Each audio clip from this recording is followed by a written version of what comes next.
Boss, pa-suggest. Magandang tali para sa duyan. Yung pang beginner. Boss, ito yung ginagamit ko na tali para sa aking duyan.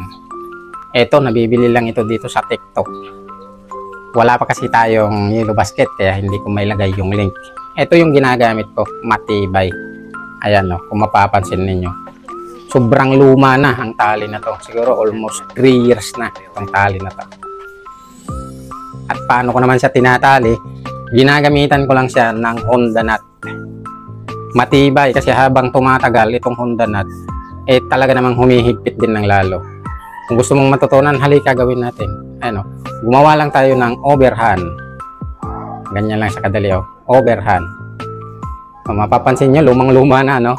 Pero yan yung ginagamit ko pa rin dito sa aking duyan. Tapos itong sobra niya na halos isang dangkal may get, estimated 8 inches, ipasok lang natin dito sa ating bakal na circle.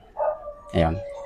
Tapos, ipasok din natin itong sobra niya, pasalungat dito sa tension line natin. Pasalungat siya, pasalungat. Ayan o, pasalungat. Ayan. Nakita nyo? Ayan. Tapos, lagyan lang natin ng lock niya na overhand din. Overhand. Single overhand. Yan lang yung lock niya. Tapos, hilain lang natin itong tension line natin. Yan.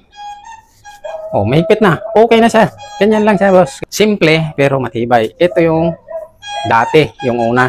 Pinutol ko lang para lang ma-demonstrate natin paano natin nilagay. Ayan.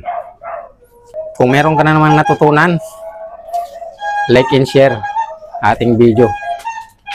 At abangan pa yung mga susunod nating video. Let's go!